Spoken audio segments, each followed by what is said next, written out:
নয়াপল্টনের office খোলা হয়েছে।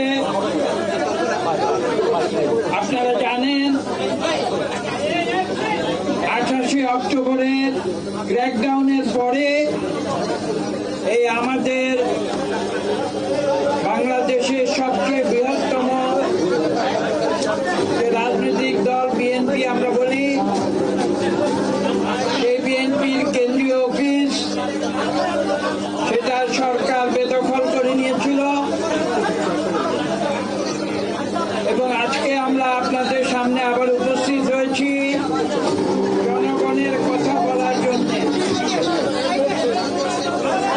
আমরা রাজনীতি করি জনগণের জন্য, আমরা রাজনীতি করি জনগণকে নিয়ে এবং আমরা রাজনীতি করি জনগণের মঙ্গলের জন্য এবং সেই আদর্শে আমরা আজকে আবার আপনাদের সামনে উপস্থিত হয়েছি। যে বিশেষ তথ্যগুলো আজকে আপনাদের সামনে উপস্থাপন করা হবে আপনারা কিছুক্ষণ পরে পর্দায় দেখতে পাবেন। এখানে আমাদের পেছনে বিশাল একটি পর্দা রয়েছে, ইলেকট্রনিক পর্দা। সেই পর্দায় আপনারা দেখতে পাবেন যে বিগত 7 জানুয়ারি যে ভুয়া এবং প্রহসনের নির্বাচন সরকার করেছে, সেই ভুয়া এবং প্রহসনের নির্বাচনের যে সত্যি, সেই সত্যি ঘটনাগুলো আমরা ইলেকট্রনিক প্রেজেন্টেশনের মাধ্যমে আপনাদের সামনে উপস্থাপন করব। আমরা বরাবর একটি কথা বলে এসেছি, সেটা হচ্ছে এই যে বাংলাদেশে গণতন্ত্র আজকে মৃত। যে গণতন্ত্রের জন্য বাংলাদেশ স্বাধীন হয়েছিল, যে গণতন্ত্রের প্রতিষ্ঠা আমরা বলেছিলাম পাকিস্তানের অবকাঠামোর ভেতরে সম্ভব নয় এবং সেজন্য একটি স্বাধীন দেশ লাগবে, এই দেশের নাম হবে বাংলাদেশ। লক্ষ লক্ষ মানুষ সেই মুক্তিযুদ্ধে তাদের বুকের রক্ত ঢেলে দিয়ে এই বাংলাদেশ সৃষ্টি করেছিল। আজকে এই আওয়ামী লীগ সরকারকে আমরা প্রশ্ন করতে চাই, তারা নিজেদের নাকি মুক্তিযুদ্ধের পক্ষে শক্তি বলে দাবি করে। যদি সেটা সত্য হতো তাহলে কেন তারা আজকে বাংলাদেশের গণতন্ত্রকে হত্যা করেছে? আজকে এই প্রশ্ন শুধু আমাদের প্রশ্ন নয়, বিএনপির প্রশ্ন নয়, এই প্রশ্ন আজকে বাংলাদেশের কোটি কোটি মানুষ করেছে। 7 নভেম্বর এই সরকারকে প্রত্যাখ্যান করে বর্জন করে তারা 7 জানুয়ারি তারা এই প্রশ্ন করেছে, এই সরকারকে প্রত্যাখ্যান করে বর্জন করে। তারা শুধু ভোট বর্জন করে নাই, এই আওয়ামী বাকশালী সরকারকে বর্জন করেছে। এবং পাশাপাশি আপনারা আজকে এই কক্ষে যারা আছেন, আপনারা মিডিয়া, আপনারা সমাজের চোখ, আপনাদের চোখের মাধ্যমে সমস্ত সমাজ এই দেশে কি হচ্ছে না হচ্ছে সেগুলো দেখতে পায়। ঠিক একইভাবে বিগত 3 দিনে আন্তর্জাতিক যে মিডিয়া রয়েছে, সেই প্রত্যেকটি আন্তর্জাতিক মিডিয়াতে একটি মাত্র কথা বলা হয়েছে। সে কথাটি কি? যে এটা একটা ভুয়া, একটা প্রহসনের নির্বাচন হয়েছে বাংলাদেশে 7 জানুয়ারি। এই কথাটি প্রতিটি মিডিয়ায়, আন্তর্জাতিক মিডিয়ায় এই একটি কথাই বলা হয়েছে, কোন মিডিয়াতে এর কোনো ব্যত্যয় হয় নাই। পাশাপাশি মিডিয়ার পাশাপাশি সারা বিশ্বের যে গণতান্ত্রিক রাষ্ট্রগুলো রয়েছে, যারা গণতন্ত্রে বিশ্বাস করে, আমেরিকার যুক্তরাষ্ট্র বলেন, ইউনাইটেড কিংডম বলেন, অস্ট্রেলিয়া বলেন, কানাডা বলেন, ইউরোপিয়ান ইউনিয়ন বলেন, অথবা জাতিসংঘের কথাই বলেন যে জাতিসংঘ বিশ্বের 200টি দেশের সমন্বয়ে গঠিত। তাদের প্রত্যেকটি স্টেটমেন্ট আপনারা পাঠ করুন। সেখানে কি বলেছে, যেমন আমি একটি উদাহরণ দিচ্ছি, আমেরিকার যুক্তরাষ্ট্র কি বলেছে? তারা বলেছে যে this election has not been free and fair। এই কথাটি কি আমরা বিগত 15 মাস যাবৎ বলে আসি নাই? আমরা কি বলিনি যে আওয়ামী লীগ যতক্ষণ ক্ষমতায় আছে তাদের অধীনে কোন নির্বাচন কমিশন সুষ্ঠু নিরপেক্ষ নির্বাচন করতে পারবে না? আজকে কি বিশ্ববাসীর কথায় এটা প্রমাণিত হয়নি যে আমরা যে আশঙ্কা আমরা প্রকাশ করেছি সেটা আজকে সত্যে পরিণত হয়েছে? কাজে আজকে এটা স্পষ্ট হয়ে গেছে যে এভাবে একটি ভুয়া সাজানো নাটক করে নির্বাচনের একটি আবহ সৃষ্টি করে দেশে বিদেশে ভাওতা দিয়ে কোনো গণতন্ত্র হতে পারে না। এটা আজকে প্রতিষ্ঠিত হয়ে গেছে। এবং আমরা যে ঘটনাগুলো ঘটেছে, যে ঘটনার মাধ্যমে এই নির্বাচন ভুয়া এবং প্রহসনের নির্বাচনে পরিণত, সেগুলো আজকে আমরা আপনাদের দেখাবো। আমাদের কাছে একটি বই রয়েছে, আপনারা দেখতে পারেন। আমরা এখানে মাত্র 250টি ঘটনা, যে প্রত্যেকটি ঘটনা অন ডকুমেন্ট, প্রমাণ সহ, যেগুলো হয় ভিডিও ক্লিপ অথবা ইন্টারভিউ অথবা বক্তব্য, তার প্রত্যেকটি ঘটনা এখানে আছে। 250টি যথেষ্ট নয়, আরো 250টি ঘটনা আমরা ইতিমধ্যে আমরা কম্পাইল করেছি এবং এই ধরনের আরেকটি ভলিউম আমরা 2-1 দিনের মধ্যে আপনাদের কাছে উপস্থাপিত করতে পারব। এবং শুধু 250 প্লাস 250 মানে 500 নয়, আপনারা সারা বাংলাদেশের যে নির্বাচনী সহিংসতা সহ, দুর্নীতি সহ, ভোট জালিয়াতি সহ, ভুয়া ভোট সহ যত রকমের অপকর্ম হয়েছে সবকিছু আজকে ডকুমেন্টেড হয়ে গেছে। হয় আপনাদের মিডিয়াতে হয়েছে অথবা সোশ্যাল মিডিয়াতে হয়েছে। এগুলো আমাদের কথা নয়, এগুলো আপনাদের কথা। কাজে আজকে আমাদের মূল উদ্দেশ্য সেটা হচ্ছে এই দেশের মানুষের কাছে এবং বিশ্ববাসীর কাছে আজকে এটা প্রমাণিত যে সরকার গণতন্ত্রে বিশ্বাস করে না। সরকার যেটাতে বিশ্বাস করে সেটা হচ্ছে একদলীয় পাকশালী শাসন। এবং আপনারা জানেন, আপনাদের সহকর্মী নিউ ইয়র্কের টাইম ম্যাগাজিন, যেটা বিশ্বের একটি নামি দামি নিউজ ম্যাগাজিন, বহু পুরনো, শতবর্ষ পুরনো, তারা নিজেরা বাংলাদেশের বর্তমান সরকারকে কি নাম দিয়েছে আপনারা জানেন? পাকশাল 2। আমরা অতীতে বলেছি এটা হচ্ছে অলিখিত বাকশাল। আজকে নির্বাচনের পরে যা দাঁড়িয়েছে সেটা অলিখিত বাকশাল নয়। আপনারা জানেন সরকার অতীতে একটি গৃহপালিত অপোজিশন তৈরি করেছিল। এইবারও তারা চেষ্টা করেছিল গৃহপালিত অপোজিশন করতে গিয়ে তারা তাদের নিজেদের মধ্যে একটা বোঝাপড়া করেছিল যে 26টি সিট নাকি তারা দেবে একটি তৃতীয় পার্টি, যেটা জাতীয় পার্টি রয়েছে। বাস্তবে আমরা দেখেছি তারা বোধহয় 11টি সিট পেয়েছে। আমাদের কথা সেখানে নয়, আমাদের কথা হচ্ছে এই সরকার তারা সমস্ত সংসদকে নিজেদের ইচ্ছে মতো কুক্ষিগত করে নিয়েছে এই ভুয়া প্রহসনের নির্বাচনের মধ্য দিয়ে। এবং এটা আজকে স্পষ্ট হয়ে গিয়েছে যে 7 জানুয়ারি কোনো নির্বাচন হয়নি। আজকে জাতীয় সংসদে 300 সিটে, 299টি টু বি স্পেসিফিক, 299টি সিটে কে বিজয়ী, কে বিজিত, কে জয়ী, কে পরাজিত সেগুলো নির্বাচনে নির্ধারিত হয় নাই। এগুলা সব নির্ধারিত হয়েছে রাজধানী ঢাকার সর্বোচ্চ একটি টেবিলে, যেখানে সরকারের সর্বোচ্চ পর্যায় থেকে আগেই নির্ধারিত করে দেওয়া হয়েছে কে কত ভোট পাবে, কে কত শতাংশ ভোট পাবে এবং কোন সিট থেকে কে নির্বাচিত হবে। এটা আর এখন আমাদের কথা নয়, দেশে বিদেশে সমস্ত প্রমাণ সহ আজকে এটা বিশ্ববাসীর কাছে উদ্ভাসিত হয়ে গেছে। বক্তব্য এখানে দীর্ঘ করার কোনো প্রয়োজন নেই, আপনারা সবকিছু জানেন। আমরা বক্তৃতা আপনারা দেখবেন ভিডিও ক্লিপে একটু পরে। এই সরকার সবচেয়ে দুঃখজনক, লজ্জাজনক এবং কলঙ্কজনক বিষয় হচ্ছে এই যে মানুষ ভোট চুরি তথা চুরি করে গোপনে। এই সরকার ভোট ডাকাতি করেছে প্রকাশ্যে। এতে লজ্জা এবং দুঃখ এবং কলঙ্কের বিষয় হতে পারে না। তারা প্রকাশ্যে তারা আলোচনা করেছে, সিট ভাগাভাগি করেছে, কে কোন সিটে নির্বাচিত হবে সেটা নির্ধারণ করেছে প্রকাশ্যে, ইন ব্রড ডে লাইট। কাজে আজকে এই সরকার কোথায় নেমেছে সেটা আমাদের বলার অপেক্ষা রাখে না। আমি বক্তব্য দীর্ঘ করব না।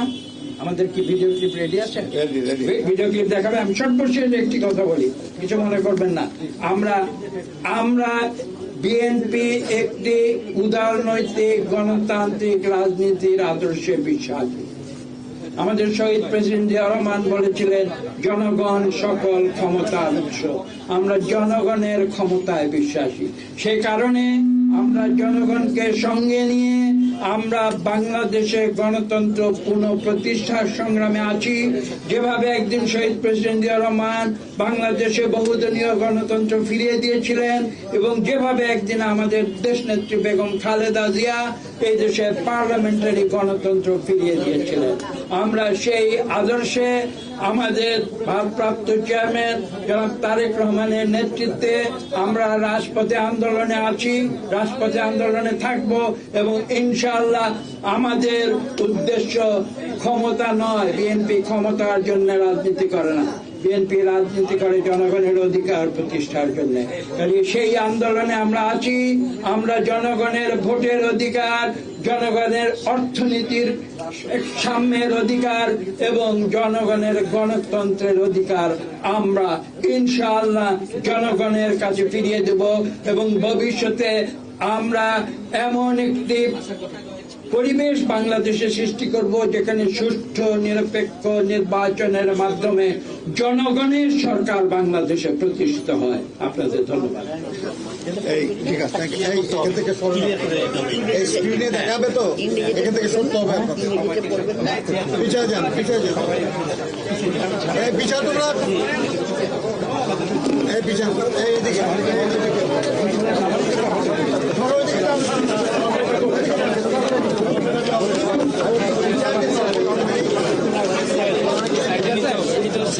আমরা ওইদিকে চলে যাই। আমরা এখানে টাকা দরকার নেই।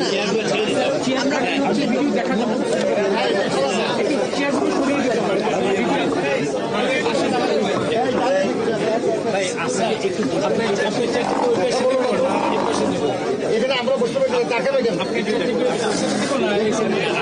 আরে ভাই এখানে বসবো না আমরা, না সাইড করে বসো। আমাদের এটা দেখার কোনো দরকার নেই।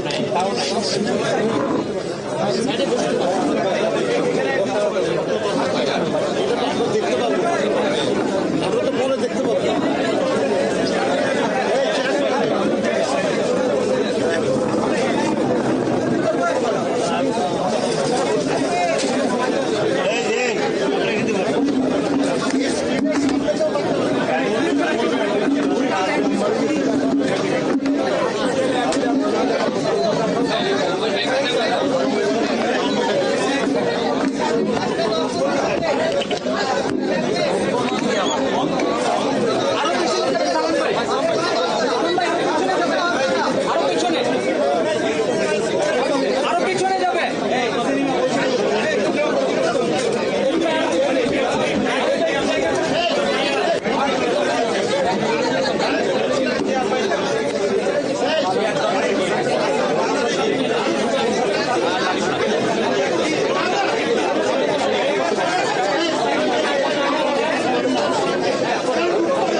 listening to the voice of a dictator rather than the prime minister of a democratic country. We are talking about a country where one person decides the electoral fate of all 350 members of the parliament. In the last election of January 7th, we saw the occurrence of such events, where there is no opposition, the so-called opposition party in the parliament. The Jatiya Party has acted as an opposition party to compromise with only 26 seats thrown away by the faithful controller, and the remaining 220 of the party's deprived members have withdrawn from the contest before the start of the election. Those who had heated up the election field were either the nominees of the government party or its B team.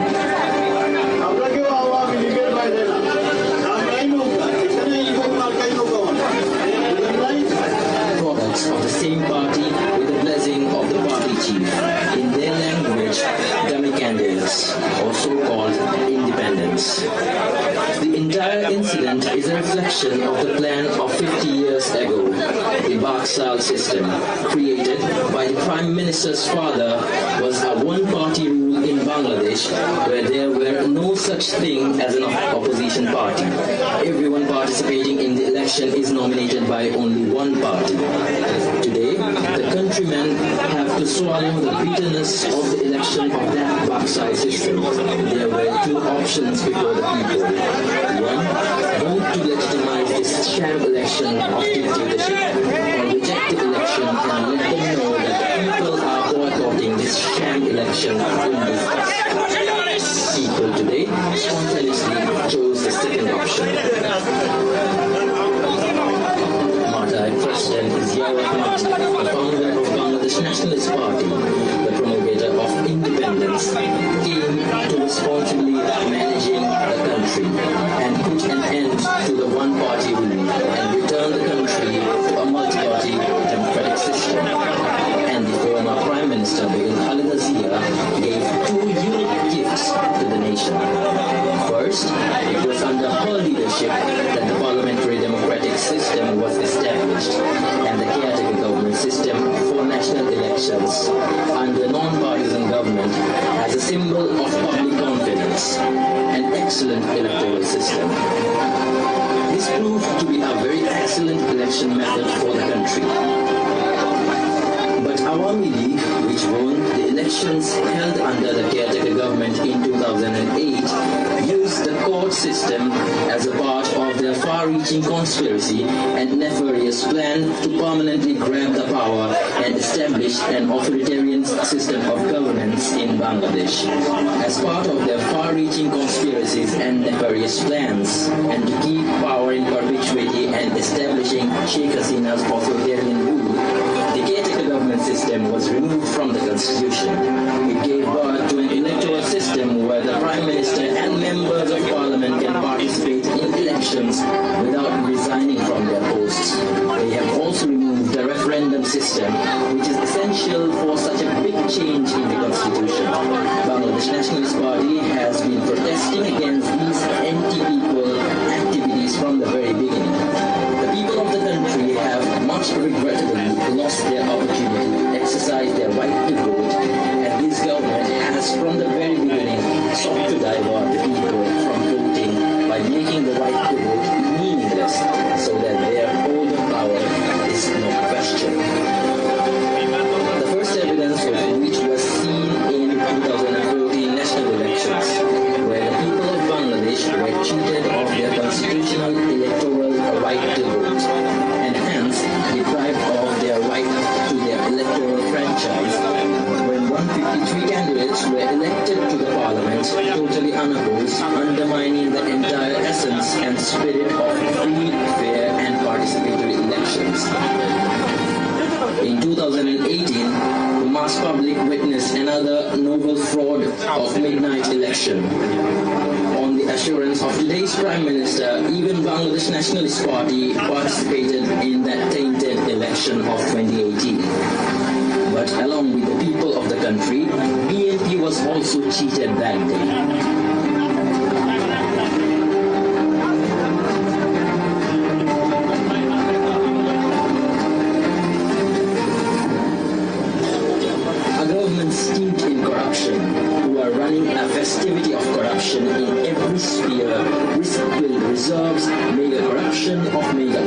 crimes, ruined banking sectors, along with laundering of nearly 1 lakh crores of taka every year.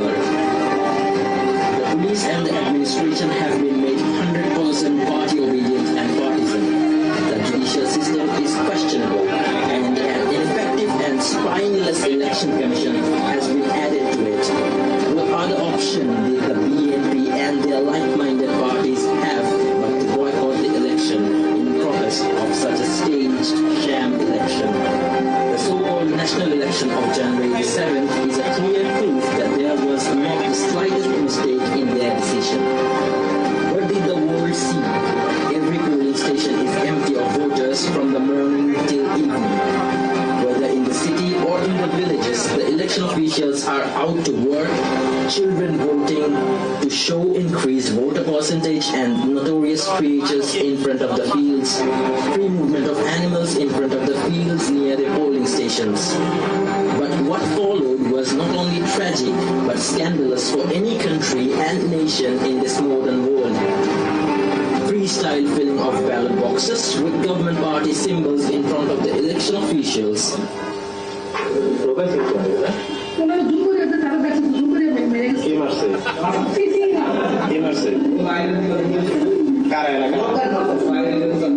A failed attempt to deceive the election observers by showing an artificial crowd with no voters standing.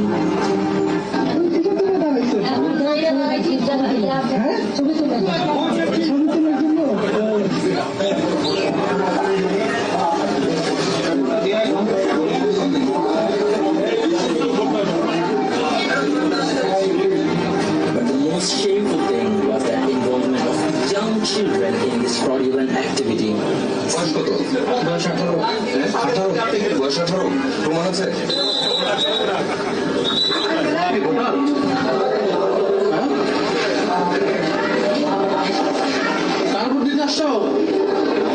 Even the Prime Minister's center itself was not free from the episode of election fraud. The official result sheets showed that she got 100% of the voters cast in one center, while other candidates got 0 votes.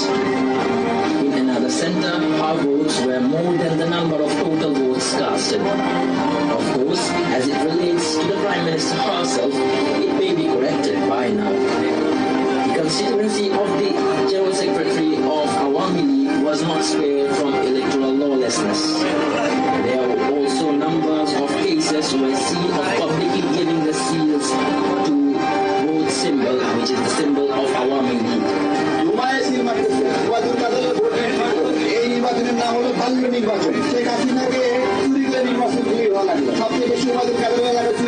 The constituency of Prime Minister's private investment advisor Salman F. Rahman was also not left out.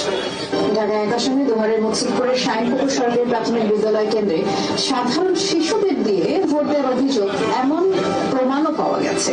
নির্বাচনী কর্মকর্তা বললেন যে বিষয়টি নিয়ে তার কিছুই করার ছিল না। There were incidents of failed voting by sealing the ballots by partymen openly. BBC, Deutsche Welle, AFP, and most of the first-line media outlets of the country and around the world gave eyewitnesses accounts of all these crimes throughout the day.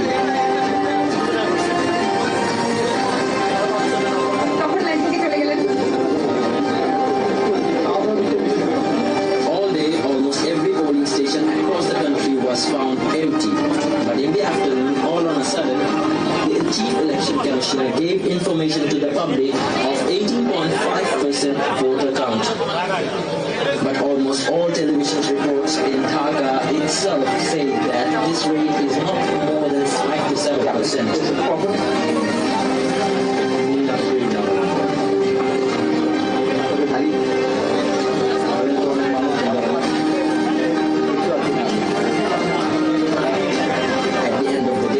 Chief Election Commissioner suddenly choked and found hesitant, saying that being prompted that the polling rate was close to 40%,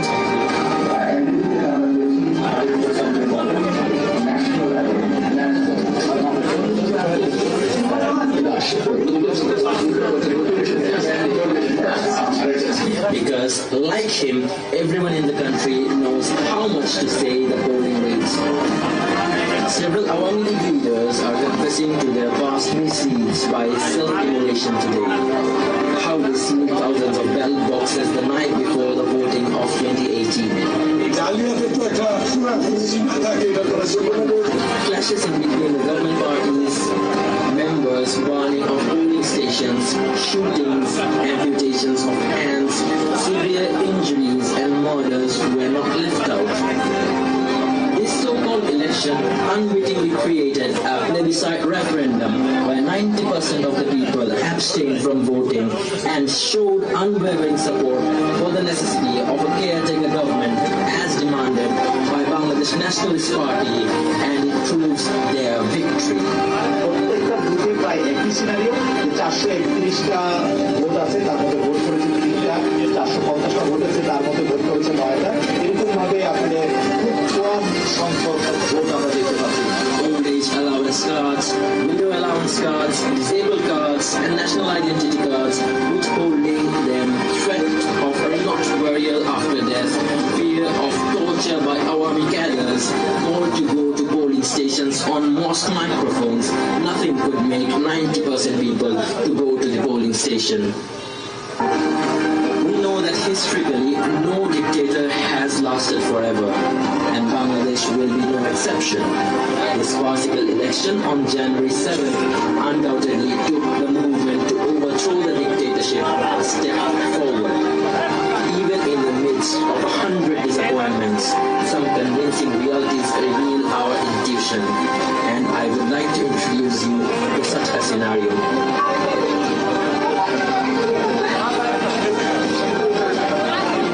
The widowed mother wants to go to the polls to save her widow's allowance card, but the teenager doesn't want to let her mother participate in the farcical election. The juvenile sparks evasive resistance. Mother, don't beg for your widow's allowance card. I will work as a farm laborer to support the family, but you, please don't go. What a cruel blackmailing about the government's social security program. Alas, this is not the Bangladesh we want to live in. Bangladesh will not lose its way as long as these confident children and teenagers who are behind our eyes remain in this country.